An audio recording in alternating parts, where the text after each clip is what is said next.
I'd like to go over a few spots here in Aspen Glow, some common problems that I hear with some orchestras, and most of them are not a huge deal. The piece is very well written, and so there's really not a whole lot that's going to trip up the average orchestra, but there are some tricks that you can use for certain spots in this piece. So I want to go back to the beginning here and talk about the opening and talk about the cellos. Now, the way this is orchestrated is that the violins and violas are resting on beat 1, and the cellos and basses are playing on beat 1.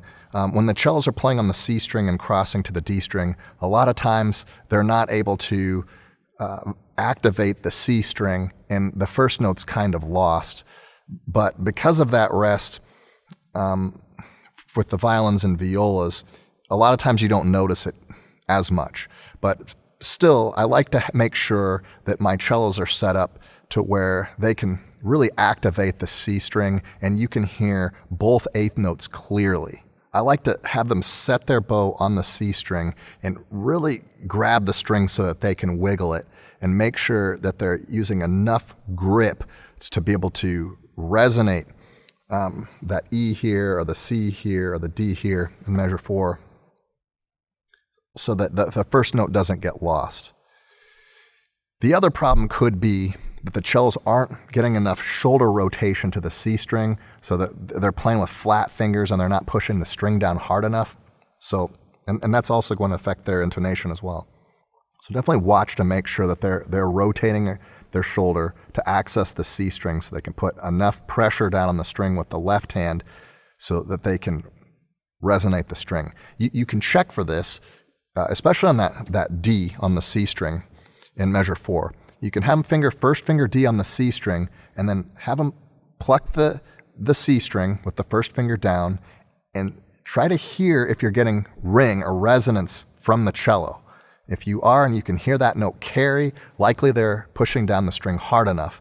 If they're not, then you need to modify their technique, usually the shoulder, make sure that they're playing with what I call tabletops up here or round fingers, and make sure the thumb is in good position so that they can have a resonant sound.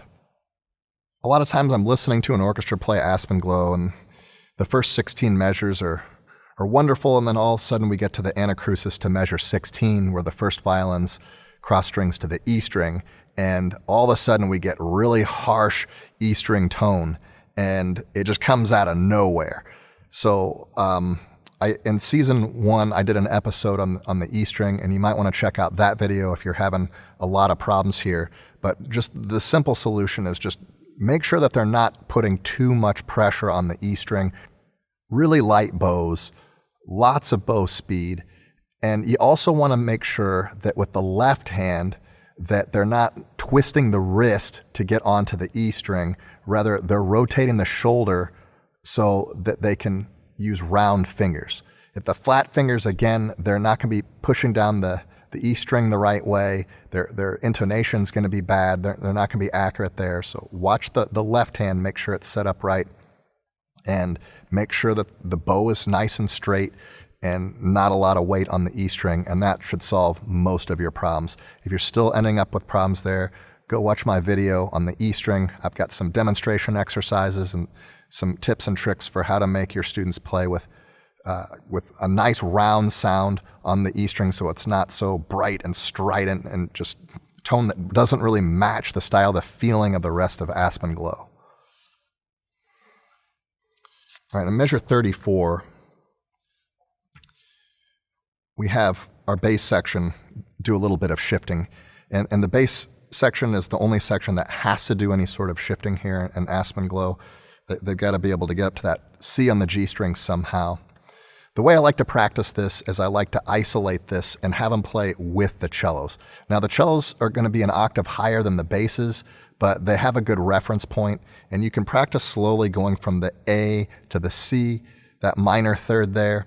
It's a good coda interval to learn for shifting. The minor third's a good interval to learn how to hear. It's that rain, rain, go away interval.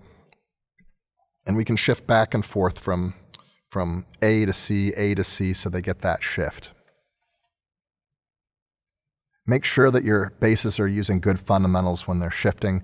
Make sure that their thumb is in the right spot, that they're still playing with round fingers, and double check their bows. Make sure they're not playing over the fingerboard. Make sure that they're using enough weight onto the G string and playing in a decent bowing lane and, all that good stuff so that they can actually hear good bass tone, because it makes it a whole lot easier to tune to. Let's say you're a week out from the contest and you've got a bass player that's just not getting it. Well, that's okay. You could just have them play an open G, because you got G in the viola, you've got G in the second violin. If you got one student that's not quite able to play in tune and you got to make a modification, okay, it's one note, Well, I mean 2 notes because it happens again in 39, but you know what I mean. You can make that modification, and that way the student can still play with you in the show, but not ruin the entire performance. And then make sure to work with that student later on shifting so that in the next performance, they have the technique that they need. All right, measure 63 is one of my favorite parts of this piece, but it can also be a challenge. We have a change in orchestration here because the basses are resting and the cellos are playing fast-moving notes. So what this does is it puts a lot more pressure on your violins and violas to find their pitch center without the basses, without the bottom of the tuning pyramid. And the cellos they've got notes that are moving around quite a bit, so it might be more difficult even to rely on the cellos here. So what you're going to need to do is, if you look at the chord progression here, we have C major to G major, C major to G major. We do have the anticipation to G major here on beat 3, but you get the point. We can add dotted half notes in our bass section. We can have the basses play C, G, C, G, just sort of like they do here in measure 9. Okay, C, G, C, G. Just to get the violins and violas to start listening, just to get them a reference point.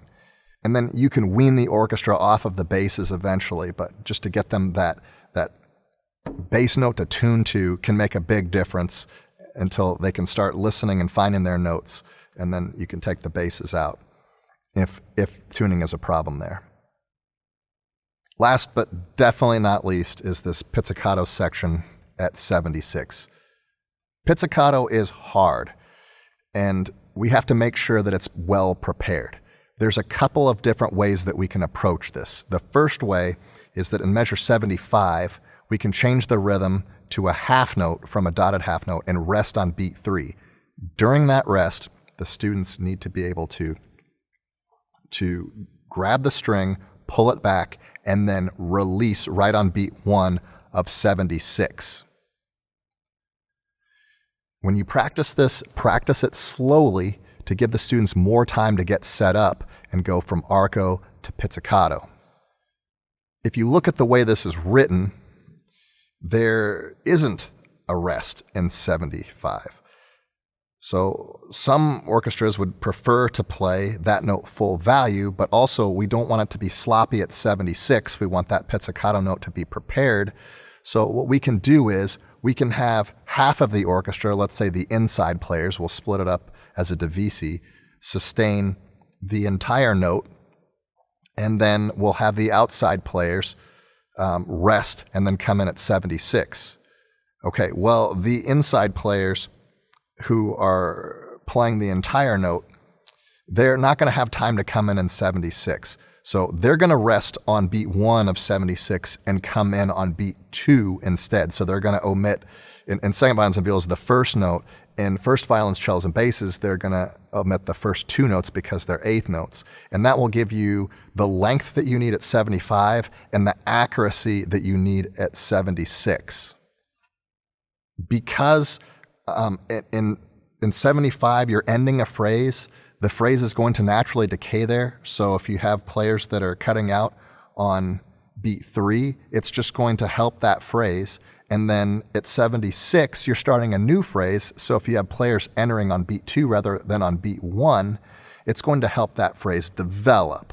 So this way to set that up with having inside-outside players doing different things, it's going to help those phrases evolve with the way your students are exiting and entering to prepare the pizzicato.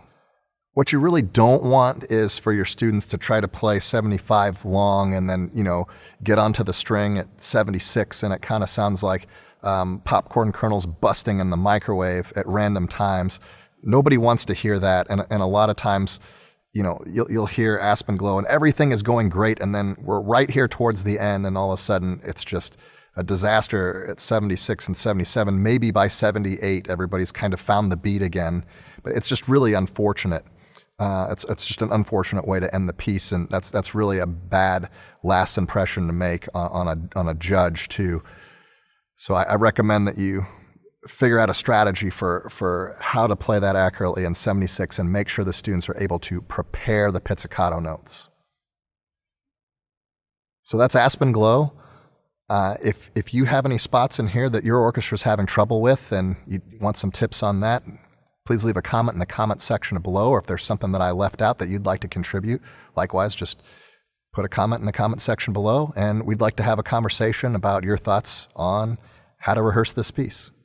We'll see you next time.